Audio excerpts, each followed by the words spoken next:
Cardiac surgery பண்ண இந்த பேஷண்டோட வயசு வந்து 45. இவருடைய பாடி வெயிட் வந்து 70 கிலோஸ், ஹைட் வந்து 177 சென்டிமீட்டர்ஸ். இப்போ இந்த ஸ்டாண்டிங் லாங் ஜம்ப் ஸ்கோர் இவருக்கு எவ்வளோ இருக்குன்னு பார்த்தா, இந்த ஸ்டாண்டிங் லாங் ஜம்ப் இது வந்து 220 சென்டிமீட்டர்ஸ். இப்போ நம்ம பாடி ஹைட் நம்மளோட பர்சனல் ஹைட் லெவலுக்கு இருந்தாவே போதும். இது அதெல்லாம் தாண்டி அபோவ் ஆவரேஜாக இருக்கு இந்த ஸ்டாண்டிங் லாங் ஜம்ப் ஸ்கோர். அதே மாதிரி சிங்கிள் லெக் ஹாப்லாம் பார்த்தீங்கன்னா இதெல்லாம் பார்த்தீங்கன்னா ரைட் அண்ட் லெஃப்ட் ரெண்டுலையுமே பார்த்தீங்கன்னா கிட்டத்தட்ட 160 சென்டிமீட்டர்ஸ். அதுவும் வந்து சூப்பர்பான ஜம்ப் ஸ்கோர் தான். 10 கிலோ டம்பிள்ஸ் வச்சு இந்த பேஷண்ட்டுக்கு ஸ்ட்ரென்த் டெஸ்டிங் பண்ணி பார்த்தேன். 3 டிஃப்ரெண்ட் மூவ்மெண்ட்ஸ். அதெல்லாம் என்னன்னு பார்க்கலாம். இப்போ curl and press, so over head lift, இது மேக்ஸிமம் எவ்வளோ பண்ண முடியுதுன்னா அவரால் 10 ரெப்பிடேஷன்ஸ் பண்ண முடியுது. அப்புறம் ஸ்குவாட்ஸ், டம்பிள்ஸ் இந்த லெவலில் வச்சுட்டு ஃபுல் ஸ்குவாட்ஸ், கிட்டத்தட்ட ஃபுல் ஸ்குவாட்ஸ், இது வந்து 15 ரெப்பிடேஷன்ஸ் பண்ண முடியுது. அப்புறம் ஆல்டர்னேட் ஃபார்வர்ட் லஞ்சஸ், இது வந்து மேக்ஸிமம் அவரால் 20 ரெப்பிடேஷன்ஸ் பண்ண முடியுது.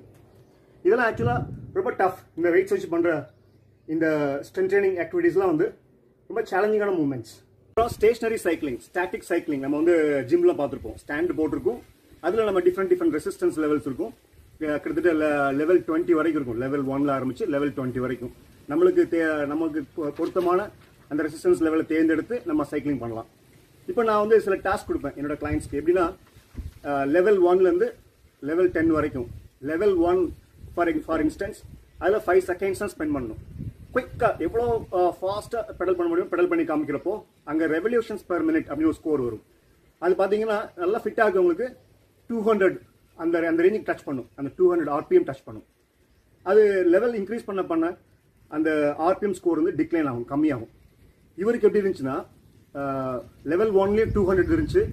லெவல் 10 வர்றப்பெல்லாம் ரொம்ப ஹார்ட். ஆக்சுவலாக நம்ம லெக் மசில் ஸ்ட்ரென்த் வந்து ரொம்ப இம்பார்ட்டன்ட். நம்ம பாடி டயர்ட் ஆகிடும் ஆக்சுவலாக. ஸோ 5 செகண்ட்ஸ் தான் பெடல் பண்ணணும். அந்த பெடலிங் பண்ணி முடிக்கப்போ நம்மளுக்கு ஹார்ட் ரேட் ரைஸ் ஆகிடும். கிட்டத்தட்ட 45 செகண்ட்ஸ் 1 மினிட் ரெஸ்ட் தேவைப்படும். அதுக்கப்புறம் தான் அடுத்த லெவலுக்கே போக முடியும். அப்படி அந்த மாதிரி டாஸ்க் இது. ஆனால் இவர் லெவல் 10 வர்றப்போ கூட 190 ரெவல்யூஷன்ஸ் பர் மினிட் மெயின்டைன் பண்ணிட்டே இருந்தார். 1 mile walk test, 1.6 kilometre walk பண்ணணும். வெறும் வாக் மட்டும் தான், நோ ஜாக் நோ ரன். அந்த டெஸ்ட்டில் பார்த்தீங்கன்னா இவர் அதை ரீச் பண்ண டைம் வந்து 15.5 மினிட்ஸ். இதுவுமே வந்து ஒரு ஆவரேஜ் ஸ்கோர் தான். இவர் நல்லா பண்ணக்கூடியவர் தான். ஆனால் வந்து ஒரு பயத்தில் இந்த ஹார்ட் ரேட்லாம் சர்ஜரிக்கு அப்புறம் ரொம்ப அதிகமாக இன்க்ரீஸ் ஆகக்கூடாது அப்படின்னு சொல்லிட்டு ஒரு கண்ட்ரோல்டு பேஸில் பண்ணார். அப்படி இருந்துமே அந்த பெர்ஃபார்மன்ஸ் வந்து ஆவரேஜ் பெர்ஃபார்மன்ஸ். ரோயிங் மெஷினில் எப்போதுமே நான் 250 மீட்டர்ஸ் to 500 மீட்டர்ஸ் இந்த ரேஞ்ச் தான் நான் வந்து எக்ஸசைஸ் டோசேஜ் கொடுப்பேன். இந்த பேஷண்ட் வந்து 250 மீட்டர்ஸ் வந்து 1 நிமிஷத்துலேயே கடந்துருவார். 500 மீட்டர்ஸ் வந்து 2 மினிட்ஸில் கடந்துருவார். இந்த ரோயிங் பெர்ஃபார்மன்ஸ் என்ன சொல்லுதுன்னா அவருக்கு ஆவரேஜ் கார்டியோரெஸ்பிரேட்டரி ஃபிட்னஸ் இருக்கு அப்படின்னு இண்டிகேட் பண்ணுது. அப்புறம் 12 மினிட்ஸ் ரன் டெஸ்ட், இதுல வந்து ஒரு ரன் மட்டும் தான், கூப்பர்ஸ் டெஸ்ட். இது எப்படி பெர்ஃபார்ம் பண்றாரு அப்படின்னு அவருக்கு டெஸ்ட் கொடுத்தப்போ அவர் வந்து வாக் ரன் பயத்தில் வாக் ரன் மிக்ஸ் பண்ணி தான் பண்ணாரு. வாக்கிங் ஸ்பீட்லாம் பார்த்தீங்கன்னா 5 km/h ஸ்பீடில் இருந்துச்சு. ரன்லாம் கிட்டத்தட்ட 11 km/h ஸ்பீட் அந்த ரேஞ்சுக்கு வந்தார் ஆக்சுவலாக. அப்படி இருந்து ஃபைனலாக அவர் ரீச் பண்ண டிஸ்டன்ஸ் வந்து 1.4 கிலோமீட்டர்ஸ். இதுவுமே வந்து அவரால் பெட்டராக பண்ண முடியும். ஏன்னா லெக் ஸ்ட்ரென்த்லாம் அமேசிங்காக இருக்குது. நான் ஜம்ப் பற்றிலாம் சொல்லியிருக்கேன். அந்த வெயிட்ஸ் வச்சு பண்ணுற அந்த ஸ்குவாட்ஸ் லஞ்சஸ் இந்த அளவுக்கு என்டியூரன்ஸ் இருந்தாவே ரன் இதோட பெட்டராக பண்ண முடியும்.